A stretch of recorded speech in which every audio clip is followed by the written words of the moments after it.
देखिएगा,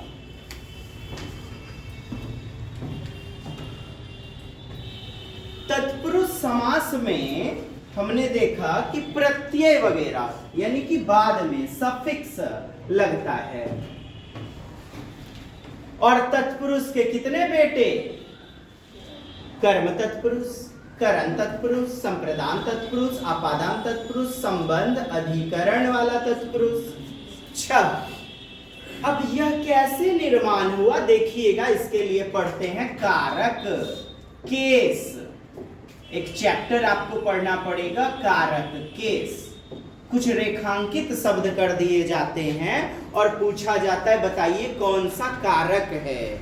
जैसे पढ़ा होगा आपने कर्ता कारक, बोलिएगा कर्ता कारक, कर्म कारक, करण कारक, संप्रदान कारक, आपादान कारक, संबंध कारक, अधिकरण कारक, संबोधन हे अरे वाला कारक।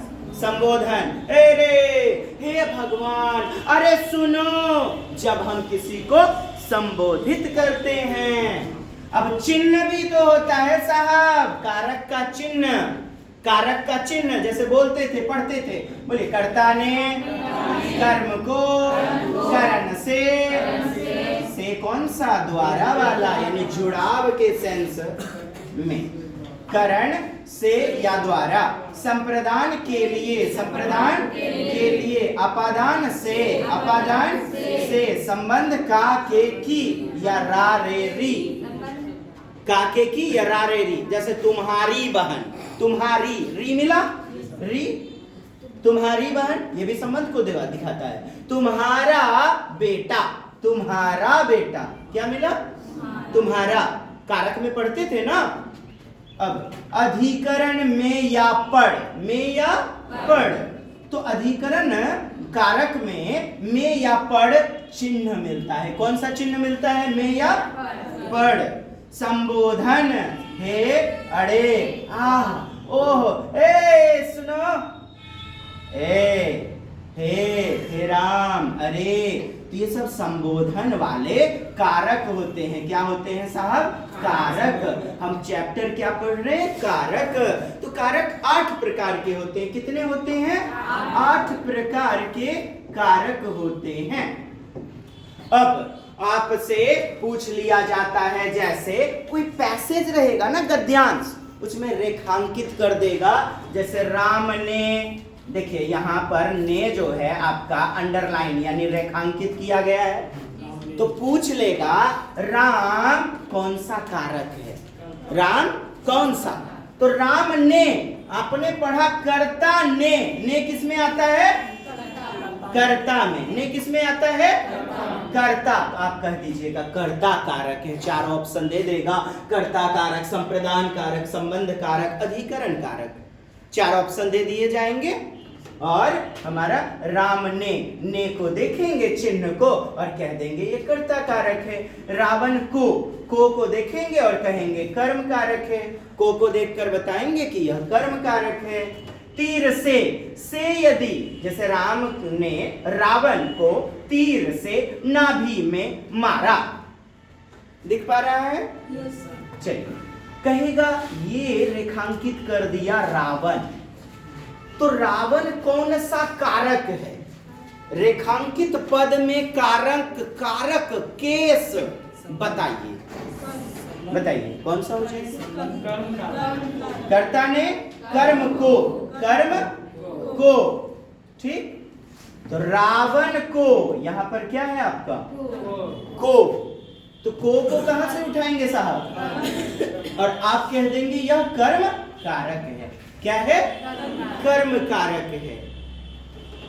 तीर से, आपको यदि तीर या फिर से को रेखांकित कर दिया जाए, पैसेज में, पैसेज के बाद क्वेश्चन जो दिए जाते हैं रेखांकित कर दिया जाता है, अंडरलाइन कर दिया जाता है, रेखा से अंकित कर दिया जाता है और कारक पूछ लिया जाता है।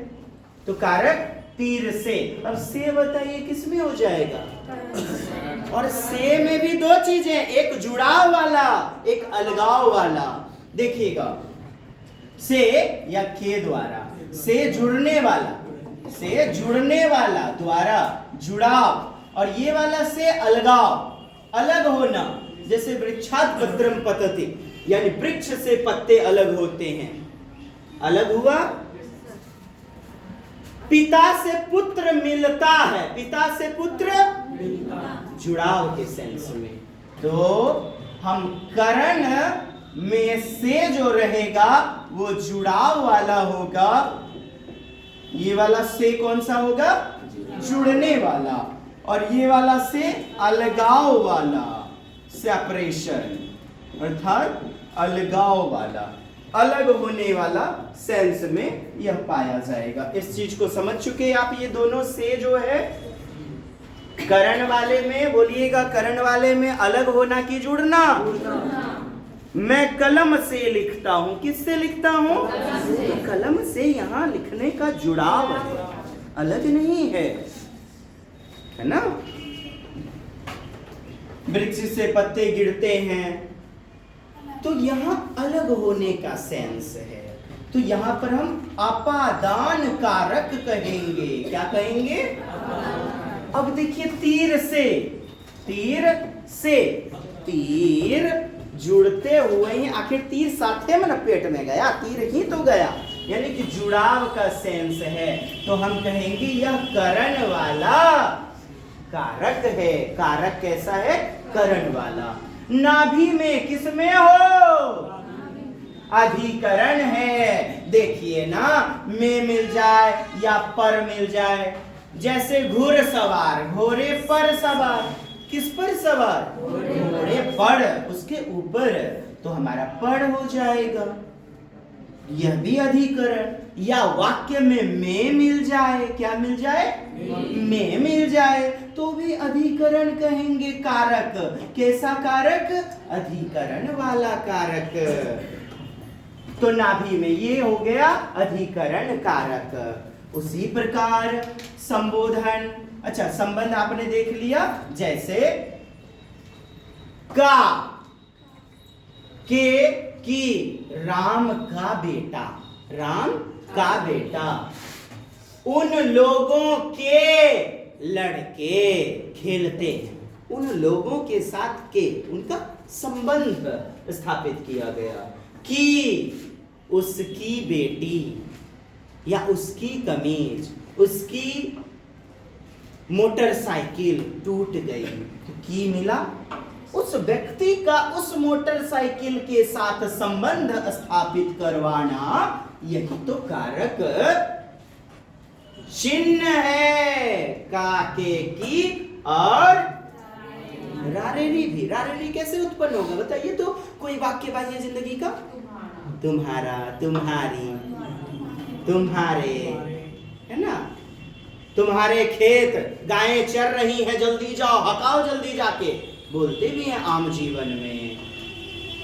तो ये मिलेगा आपको संबंध वाले में। फिर अधिकरण में पर हमने देख लिया। अपादान अलग होने वाले में संप्रदान के लिए, संप्रदान के लिए, जैसे हथकड़ी, हाथ के लिए कड़ी, हाँ, हाथ गोला, हाथ के लिए गोला, किसके लिए गोला?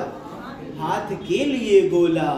जैसे यह थाली पूजा के लिए है, आपको वाक्य दे दिया जाए, यह थाली पूजा के लिए है। किसके लिए? पूजा के, यानी पूजा करने के लिए, पूजिया नहीं समझ लीजिएगा, हाँ, छोड़ के चल दिलू है पूजिया, हाँ नहीं बोलिएगा, नहीं बुझिएगा। पूजा के लिए, पूजा के लिए है। आइए इसको कर दिया रेखांकित, और आपसे पूछ लिया जाए पूजा के लिए, ये कैसा कारक है? निम्नलिखित में कारक का चुनाव करें, आप कौन सा कारक मानिएगा? के लिए, अर्थात आपका संप्रदान कारक। कारक पढ़ रहे हैं, अभी समास में मत घुसिएगा। समासे में 6 गो बेटा एकर बनाएंगे। पहलुकवा वाला काट देंगे कर्ता को, और अंतिमा वाला संबोधन। संबोधन में क्या मिलता है? हे, अरे, हा, हो, ये बातें मुठी हैं। तो समास जब पढ़ना होगा ना दोस्त, कर्ता को हटा दीजिएगा, कर्म से शुरू कीजिएगा और कहेंगे कर्म तत्पुरुष समास करण, फिर संप्रदान तत्पुरुष, अपादान तत्पुरुष, संबंध अधिकरण तत्पुरुष समास, और संबोधन को भी हटा देते हैं तत्पुरुष समास में। 6 गो बेटा बचा। कारक कितना होता है? कारक 8 गो, और पहला हटा देते हैं तत्पुरुष में, अंतिम वाला हटा देते हैं। तो कितने तत्पुरुष समास? 6। नाम याद रखना आसान रहेगा। अब पहले तो याद कीजिए, कर्ता ने कर्म को करण से संप्रदान के लिए